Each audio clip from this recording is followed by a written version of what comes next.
ओम शांति। आज बाबा के 7 मई 2021 के साकार मधुर महावाक्य है। आज शुक्रिया दिवस पर जगत नियंता का दिल की गहराइयों से हम शुक्रिया करते हैं, जो हमें कदम कदम पर अपनी मीठी शिक्षाएं देकर, मीठे बच्चे कहकर रावण से, विकारों से बचाते हैं। बाबा का तहे दिल से शुक्रिया। आज की मधुर मुरली में बाबा ने कहा कि रावण ने आपको पीड़ित किया है, बाबा करके आपको इस पीड़ा से छुड़ाते हैं। और जो सपूत बच्चे हैं वो निरंतर खूब पुरुषार्थ में लगे रहते हैं, माता पिता को फॉलो करते हैं, ब्रह्मा बाबा को, जगदम्बा माँ को अच्छी रीति फॉलो करते हैं, और साथ साथ वो दिल से सच्चे और साफ रहते हैं। श्रीमत पर चलते रहें, सच्चे रहें तो आगे बढ़ते रहेंगे। अगर दिल में सच्चाई नहीं है तो याद में नहीं रह सकेंगे। भोलानाथ बाबा बिगड़ी को बनाने वाला है, भक्तों का रक्षक है, बच्चे भी रक्षक हैं, लेकिन रक्षा किससे करनी है कोई भी नहीं जानते। रक्षा करनी है 5 विकारों से, रावण से। रावण हमारा दुश्मन है। कोई भी नहीं जानता कि सीता कौन सी है। कहते सोने की लंका लूटी, सीताएं रावण की जेल में हैं, पर हम भी सीता हैं ये बात नहीं जानते। बाबा आकर समझाते, आत्मा रूपी सीता इस समय 5 विकारों के वशीभूत हो गई। बाबा डायरेक्शन देते हैं, देही अभिमानी भव, अपने को आत्मा समझ बाप को याद करो। आत्मा ही 84 जन्म लेती है। आज इस देह में, फिर देह और देह के संबंध सब बदल जाएंगे। 84 का चक्र पूरा हुआ। संस्कार आत्मा में रहते हैं। जो भी तमो प्रधानता के संस्कार हैं वो बदल देने हैं। बहुत सुंदर बात बाबा समझा रहे हैं कि यहाँ तो अकाले मृत्यु हो जाती है। सत्युग में कभी अकाले मृत्यु नहीं होती, आयु बड़ी होती है। वहाँ जन्म के समय भी बाजे गाजे बजते हैं और मृत्यु के समय भी। और इस समय बाबा आकर के हमें ऐसा योग सिखाते हैं जिससे आयु बड़ी हो जाती है। राजयोग से ही आत्मा पावन बनती है। साथ साथ बाबा ने समझाया कि इस समय आपको बाप समान परोपकारी बनना है। सहयोगियों के साथ सहयोगी बनना कोई बड़ी बात नहीं है, लेकिन जो आपके साथ असहयोगी हैं उनको भी सहयोग देना, किसी को भी कमज़ोर कह के छोड़ नहीं देना है, बल्कि उसकी भी मदद करनी है। जब आप उसकी मदद करते हैं शुभ भावनाओं से, तो ये सेवा का प्रत्यक्ष प्रमाण है। इससे सफलता अधिक होती है। साथ साथ जो क्रोध की जड़ है वो है स्वार्थ और ईर्ष्या। इसी से चिड़चिड़ापन उत्पन्न होता है। आज हम अभ्यास करेंगे, मैं बाप समान परोपकारी आत्मा हूँ। चलते फिरते अपने को आत्मा समझ एक बाबा को याद करने का अभ्यास करना है, जिससे संस्कार परिवर्तन हो जाते हैं, काया कल्पतरु हो जाती है। अब सुनते हैं मुरली विस्तार से। बाबा कहते, मीठे बच्चे, रावण ने तुम्हें बहुत पीड़ित किया है। अब तुम भक्तों का रक्षक भगवान आया है तुम्हारी पीड़ा को दूर करने के लिए। रावण ने बहुत पीड़ित किया है, अर्थात 5 विकारों ने बहुत दुख दिया है। भक्तों का रक्षक बाबा स्वयं आया है पीड़ा को दूर करने के लिए। क्वेश्चन है, सपूत बच्चों की मुख्य 2 निशानियां सुनाओ। सपूत बच्चों की मुख्य निशानियां। सपूत बच्चे सदा माता पिता को फॉलो कर तख्त नशीन बनेंगे। सदा माता पिता को फॉलो कर तख्त नशीन बनेंगे, खूब पुरुषार्थ में लगे रहेंगे। दूसरा, उनकी बाबा से दिल बहुत सच्ची होगी। सच्चे दिल वाले सदा श्रीमत पर चलेंगे। सच्चे दिल वाले सदा श्रीमत पर चलेंगे। अगर अंदर में सच्चाई नहीं तो याद में रह नहीं सकते।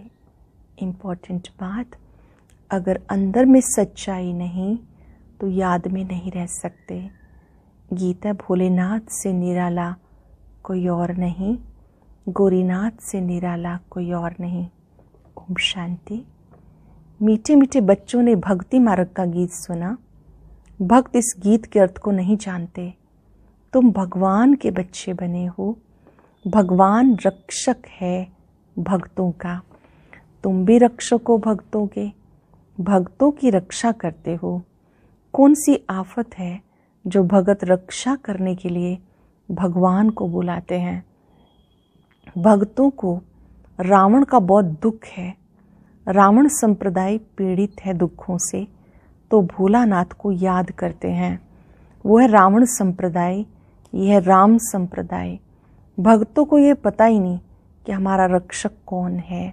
भले गाते हैं भोलानाथ रक्षक है, परंतु क्या रक्षा करते हैं ये वो नहीं जानते। भोलानाथ रक्षक है, लेकिन वो क्या रक्षा करते हैं ये नहीं जानते। तुम बच्चे अब समझते हो, भोलानाथ शिव बाबा ही बिगड़े को बनाने वाला है। अंडरलाइन कर लेंगे, भोलानाथ ही बिगड़े को बनाने वाला है। दुनिया को तो पता ही नहीं भगवान किसे कहा जाता। भगवान का पता हो तो भगवान की रचना के आदि मध्यंत का पता हो। ना भगवान को जानते हैं, ना रचना का पता है। इसलिए मनुष्य संप्रदाय को ब्लाइंड फेथ भी कहा जाता है। दूसरी तरफ तुम हो जिन्हें दिव्य दृष्टि मिली है। इस समय हम सबको दिव्य दृष्टि प्राप्त हुई है, तीसरा नेत्र मिला है। अब तुम्हारा नाम ही है ब्रह्मा कुमार, ब्रह्मा कुमारियाँ। बोर्ड पर भी नाम लिखा हुआ है, प्रजापिता ब्रह्मा कुमारी ईश्वरीय विश्वविद्यालय। सिर्फ ब्रह्मा कुमारियाँ हो नहीं सकती, प्रजापिता ब्रह्मा है ना। पिता के पास बच्चे और बच्चियाँ दोनों होते हैं। प्रजापिता ब्रह्मा को भी इतने ढेर बच्चे हो सकते हैं, तो समझना चाहिए ये बेहद का पिता है। ये भी जानते हैं ब्रह्मा विष्णु शंकर को रचने वाला बाप है, जिसको निराकार कहा जाता है। ब्रह्मा विष्णु शंकर को रचने वाला बाप है, जिसे निराकार कहते हैं। ये हो गया बेहद का बाप। ये भी जानते हो परम पिता परमात्मा ब्रह्मा द्वारा रचना रचते हैं। इनकी सारी रचना है। सब मनुष्य मात्र वास्तव में शिववंशी हैं। सब मनुष्य मात्र शिववंशी हैं। अब तुम आकर प्रजापिता ब्रह्मा की संतान बने हो। यह है नई रचना। परम पिता परमात्मा ब्रह्मा द्वारा रचना रचते हैं, तो तुम्हें ब्रह्मा कुमार कुमारी कहा जाता है। बहुत खुशी होनी चाहिए कि हम ब्रह्मा कुमार ब्रह्मा कुमारियाँ हैं। ये भी बहुत अच्छा स्वमान है। इतने बेहद बाप के बच्चे हैं, जरूर बेहद का वर्षा लेते होंगे। बच्चे जानते हम ब्रह्मा कुमार कुमारियों को शिव बाबा ने अडॉप्ट किया है। हम ब्रह्मा कुमार कुमारियों को स्वयं शिव बाबा ने ब्रह्मा द्वारा अडॉप्ट किया। शिव बाबा कहते तुम हमारे बच्चे हो। तुम आत्माएं भी निराकार थी, परंतु ज्ञान तो साकार में चाहिए। तुम जानते हो हम आदि सनातन देवी देवता धर्म के थे। ब्रह्मा द्वारा रचना यहाँ होती है। शिव जयंती भी यहाँ मनाई जाती। यहाँ मगध देश में ही जन्म लिया है। बाबा कहते बहुत पवित्र स्वर्ग था, अभी तो नरक मगध देश कहा जाता है। यही जो बहुत पावन था अब तो बिल्कुल नरक बन गया, इसलिए मगध देश कहा जाता। फिर स्वर्ग बनाना है। तुम बच्चों की बुद्धि में है। शिव बाबा हमें फिर से राजयोग सिखाए, पवित्र बनाते हैं। बाबा फिर से हमें राजयोग सिखाकर पवित्र बनाते हैं। गाते भी हैं पतित पावन भक्तों के रक्षक भगवान। भगत ही पुकारते हैं, पतित होते हुए अपने को पतित नहीं समझते। बाप समझाते तुम सब पतित हो। पावन दुनिया सतयुग को, पतित दुनिया कलयुग को कहा जाता है। बाबा खुद कहते मैं साधारण तन में आके प्रवेश करता हूँ। अब बाप बच्चों को कहते, बच्चे देही अभिमानी भव, अपने को आत्मा समझो।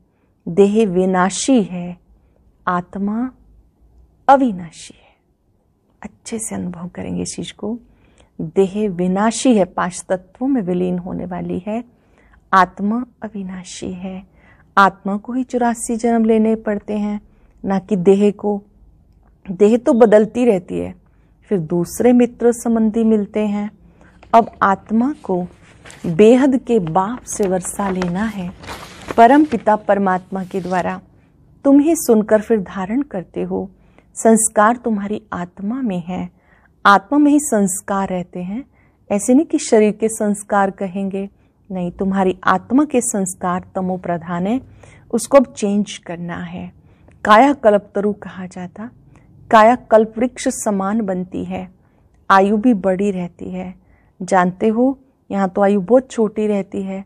छोटी आयु में ही बैठे बैठे अकाले मृत्यु हो जाती। अब तुम काल पर विजय पाते हो। काल कभी खाता नहीं, अकाले कभी शरीर नहीं छूटता। जानते हो, अब ये शरीर बूढ़ा हुआ है, इसको छोड़कर नया लेना है। शरीर छोड़ते समय भी बाजे गाजे बजते हैं, जन्म लेने के समय भी बाजे गाजे बजते हैं। सतयुग में जब जन्म लेते हैं तो भी खुशियां मनाई जाती हैं, और जब शरीर छोड़ते हैं तो भी खुशियां मनाई जाती हैं। वहां रोने की तो बात ही नहीं। तुम्हें भ्रमरी का मिसाल समझाया। तुम हो ब्राह्मण ब्राह्मणियां, ब्राह्मणी और भ्रमरी राशि मिलती है। हम हैं ब्राह्मण ब्राह्मणियां, फिर भ्रमरी होती है, तो भ्रमरी और ब्राह्मणी राशि मिलती है। जो काम भ्रमरी करती है वही तुम भी करते हो। वंडर है ना। भ्रमरी का दृष्टांत कछुए का, सर्प का सब शास्त्रों में है। भ्रमरी कैसे भू भू करके कीड़े को आपसमान बनाती है, कछुआ कैसे कर्म करके कर्मेंद्रियों को समेट लेता है, सर्प एक खाल छोड़ दूसरी लेता है। ये मिसाल इस समय के हैं। सन्यासी आदि भी ये मिसाल देते हैं। अब तुम बच्चे बाप द्वारा ये सब समझ रहे हो। वह हुआ भक्ति मार्ग। पास्ट का गायन करना, इसका फिर बाद में गायन होगा। इस समय बाप इस तन में आते हैं, इनको भगवान नहीं कहा जाता। ध्यान से समझेंगे। निराकार परमात्मा ब्रह्मा तन में आते हैं, ब्रह्मा भगवान नहीं है। वह तो अंधश्रद्धा हो जाती। ऐसे भी मनुष्य हैं जो श्री राम जी को, श्री कृष्ण जी को भी भगवान समझते हैं। श्री कृष्ण जी के लिए, श्री राम जी के लिए कह देते हैं वो सर्वव्यापी हैं। कोई कृष्ण पंथी, कोई राधे पंथी होते। राधे पंथी वाले कहेंगे सर्वत्र राधे ही राधे। श्री कृष्ण पंथी वाले कहेंगे जिधर देखो श्री कृष्ण ही श्री कृष्ण। राम पंथी राम ही राम कहेंगे। समझते हैं श्री राम श्री कृष्ण से बड़े हैं, क्योंकि श्री राम को त्रेता में और श्री कृष्ण को द्वापर में ले गए। कितना अज्ञान है। अब बाबा बच्चों को समझा रहे हैं, कितने ढेर ब्रह्मा कुमार कुमारियां हैं, जरूर बेहद का बाप होगा। तुम कोई से भी पूछ सकते हो, कभी नाम सुना है प्रजापिता ब्रह्मा का? बाप ने स्वर्ग की नई रचना रची। गाया जाता ब्रह्मा द्वारा ब्राह्मण। जब तक तुम सब ब्राह्मण ब्रह्मा की मुख वंशावली नहीं बने, तब तक दादे से वर्षा ले नहीं सकते। बेहद के बच्चे बेहद का वर्षा बाप से लेते हैं। लिया था बरोबर स्वर्गवासी थे, अभी नरकवासी बन गए। अब फिर प्रजापिता ब्रह्मा द्वारा परम पिता परमात्मा विष्णुपुरी स्वर्ग रच रहे हैं। प्रजापिता ब्रह्मा के द्वारा परम पिता परमात्मा विष्णुपुरी स्वर्ग रच रहे हैं। कितना सहज है। श्री बाबा पूछते, आगे तुम्हें ज्ञान था? इनकी आत्मा ही कहती है मेरे में ज्ञान नहीं था, मैं भी विष्णु का पुजारी था। जो हम पूज्य थे वो पुजारी आकर बने। जो पूज्य थे कभी, वो पुजारी बन गए। फिर बाबा आकर पुजारी से पूज्य देवता बना रहे हैं। तुम बच्चों को अंदर में खुशी रहनी चाहिए। परम पिता परमात्मा ने हमें अडॉप्ट किया है। इस संगम युग पर स्वयं परमात्मा ने हमें अपना बनाया है। मनुष्य को अडॉप्ट करते हैं ना। बहुत मनुष्य होते हैं जिनको अपने बच्चे नहीं होते तो अडॉप्ट करते हैं। बाबा जानते मेरे बच्चे सब रावण के बन गए, इसलिए मुझे आकर फिर से एडॉप्ट करना पड़े। मेरे बच्चे रावण के बन गए, 5 विकारों के वशीभूत हो गए, फिर उन्हें एडॉप्ट करना पड़े। ब्रह्मा द्वारा अपने बच्चों को एडॉप्ट करते हैं। ये एडॉप्शन कितनी वंडरफुल है। तुम ही जानते हो शिव बाबा ने हमें ब्रह्मा द्वारा एडॉप्ट किया।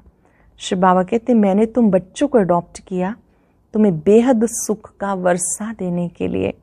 ये ब्रह्मा तो दे नहीं सकते, ये भी मनुष्य है ना, प्रजापिता ब्रह्मा। मनुष्य ज्ञान नहीं देते, मनुष्य ज्ञान नहीं देते। ज्ञान का सागर निराकार परमात्मा ही बैठकर ये ज्ञान देते हैं। ब्रह्मा को अथवा विष्णु को ज्ञान सागर नहीं कहा जाता। इन तीनों की महिमा अलग अलग है। ब्रह्मा विष्णु को इन्हें ज्ञान सागर नहीं कहेंगे, तीनों की महिमा अलग है। ज्ञान सागर पतित पावन एक बाप है। सारी दुनिया के मनुष्य मात्र उन्हें बुलाते हैं। अंग्रेजी में कहते हैं वो लिबरेटर है। जिससे दुख मिलता उससे लिबरेट किया जाता, जिससे दुख मिलता है उससे लिबरेट किया जाता। बाबा यहाँ आकर रावण से लिबरेट करते हैं। रावण राज्य भी यहाँ हुआ है, यहाँ ही रावण को जलाते हैं। जलाकर फिर कहते हैं सोने की लंका लूटने जाते हैं। उन्हें तो कुछ पता नहीं रावण क्या चीज़ है, कब का ये दुश्मन है। समझते राम की सीता चुराई गई, ये नहीं समझते कि हम सब भी सीता है। ये तो कहते राम की सीता चुराई गई, पर ये नहीं समझते कि मैं भी एक सीता हूँ और इस समय रावण के वशीभूत हो गई, विकारों के वशीभूत हो गई। हम रावण की जेल में फंसी हुई हैं। ये ज्ञान किसी में नहीं है। कथाएं बैठ सुनाते हैं। शिव बाबा कहते मैं दूर देश का रहने वाला आया हूँ इस देश पराए में। ये पतित दुनिया पुरानी है, ये है रावण की दुनिया। बुलाते हैं बाबा आओ, हम पतित बन गए। बाबा कहते हैं हमें पावन बनने की इस पतित दुनिया में आना पड़ता है। पावन बनाने के लिए इस पतित दुनिया में आना पड़ता है। और मुझे आना भी उस तन में है जो पहले नंबर में पावन था, जो सुंदर था, वही अब श्याम बना है। कितनी वंडरफुल बातें हैं। श्री कृष्ण को श्याम सुंदर क्यों कहते हैं किसी को पता नहीं। क्या एक श्री कृष्ण को ही सर्प ने डसा? सत्युग में थोड़ा ही सर्प आदि होते हैं। बाबा कहते अंतिम जन्म मेरे कारण पवित्र बनो तो पवित्र दुनिया के मालिक बन जाएंगे।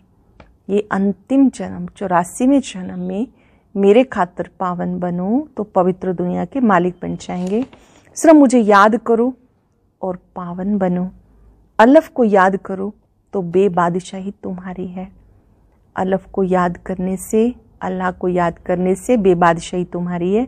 ये सहज राजयोग, सहज राजाई। बच्चा पैदा हुआ, वर्षे का हकदार बना। यहाँ भी बच्चे जानते हैं हम बाबा के बने तो स्वर्ग की राजाई के हम हकदार हैं।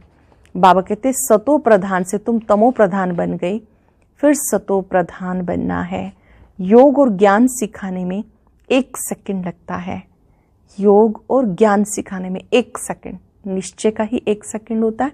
निश्चय बुद्धि जो बने तो उन्हें समझ में आ जाता है।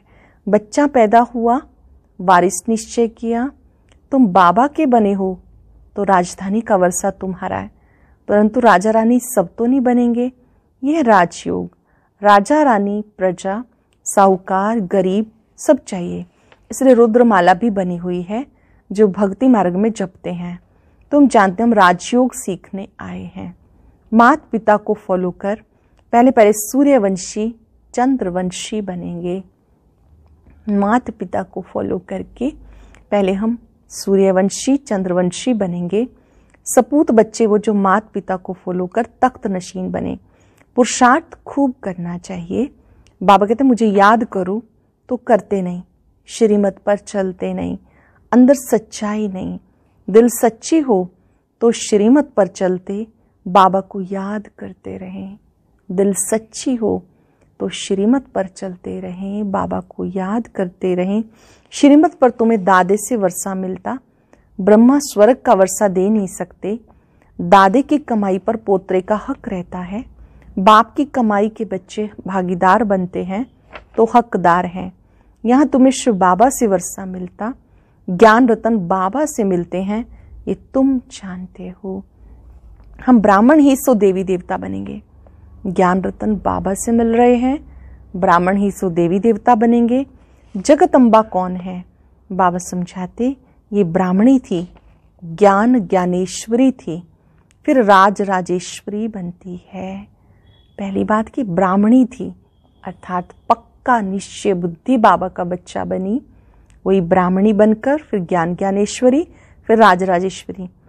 तुम भी ऐसे ही बनते हो, पहले ब्राह्मण बनते हो, ज्ञान प्राप्त करते हो, फिर भविष्य में राज्य करने वाले बनते हो। अच्छा, मीठे मीठे सिक्किलदे बच्चों प्रति माता पिता बाप दादा का याद प्यार, गुड मॉर्निंग। रूहानी बाप की रूहानी बच्चों को नमस्ते, रूहानी बच्चों की रूहानी बाप दादा को नमस्ते, गुड मॉर्निंग। शुक्रिया बाबा, शुक्रिया। धारणा के लिए सार, मुख्य बात कौन सी है? पहली बात, आत्मा में जो तमो प्रधानता के संस्कार हैं उन्हें याद के बल से चेंज करना है। जो तमो प्रधानता के संस्कार हैं याद के बल से चेंज करना है, सतो प्रधान बनना है। बाबा से राजाई का वर्षा लेने के लिए सदा सपूत बच्चा बन श्रीमत पे चलना है। सच्चे बाबा से सच्चा सच्चा रहना है, बाबा से बिल्कुल सच्चा रहना है। माता पिता को पूरा फॉलो करना है, ज्ञान रत्नों का दान करते रहना है। वेरी स्पेशल वरदान, सहयोग की शक्ति से असहयोगियों को सहयोगी बनाने वाले बाप समान परोपकारी भव। सहयोग की शक्ति से असहयोगियों को सहयोगी बनाने वाले बाप समान परोपकारी भव। सहयोगियों के साथ सहयोगी बनना ये कोई महावीरता नहीं है। जैसे बाप अपकारी पे उपकार करते हैं, ऐसे आप बच्चे भी बाप समान बनो। कोई कितना भी असहयोगी बने, आप अपने सहयोग की शक्ति से असहयोगियों को सहयोगी बना दो। अपनी सहयोग की शक्ति से असहयोगियों को सहयोगी बना दो। ऐसे नहीं सोचो कि इस कारण से ये आगे नहीं बढ़ता। कमजोर को कमजोर समझकर छोड़ना दो, लेकिन उसे बल देकर बलवान बनाओ। किसी को भी कमजोर समझकर छोड़ नहीं देना, बल देकर बलवान बनाओ। इस बात पर अटेंशन दो तो सर्विस के प्लान्स रूपी जेवरों में हीरे जैसी चमक आ जाएगी, अर्थात सहज प्रत्यक्षता हो जाएगी। जब हम सबके सहयोगी बनेंगे, विशेष जो आत्माएं कमजोर हैं, निर्बल हैं, उन्हें सहयोग देंगे, तो बाबा कहते हैं आपके प्लान्स पर समझो हीरे जैसी चमक आ जाएगी और बाबा भी प्रत्यक्ष हो जाएगा। स्लोगन है, क्रोध का कारण है स्वार्थ व ईर्ष्या, यही चिड़चिड़ेपन की जड़ है, पहले इसे ही समाप्त करो। क्रोध का कारण है स्वार्थ व ईर्ष्या, यही चिड़चिड़ेपन की जड़ है, इसे समाप्त करो। अच्छे से हम होमवर्क करेंगे इसके ऊपर, अपने आप को चेक करेंगे। अगर हमें क्रोध आता है तो उसकी जड़ क्या है, हमारे चिड़चिड़ेपन का कारण क्या है, और अंदर जो भी स्वार्थ या ईर्ष्या है उसको समाप्त करने के लिए अपने अंदर ईश्वरीय शक्ति को हम धारण करेंगे। स्वार्थ को सेवार्थ में बदल देंगे, ईर्ष्या को ईश्वर चिंतन में बदल देंगे। जब हम किसी से ईर्ष्या करते हैं तो हम उससे कुछ छीन नहीं सकते। जब हम ईश्वर चिंतन करते हैं तो हम ताकतवर बनते हैं कि सबका भाग्य अपना है, सबका पार्ट अपना है, मैं किसी से क्यों ईर्ष्या करूं। इससे चिड़चिड़ापन समाप्त हो जाएगा। आज अभ्यास करेंगे, मैं बाप समान परोपकारी आत्मा हूँ। ओम शांति। आज की अव्यक्त मुरली जरूर सुने। उसके लिए ऊपर दिए गए बॉक्स को टच करें।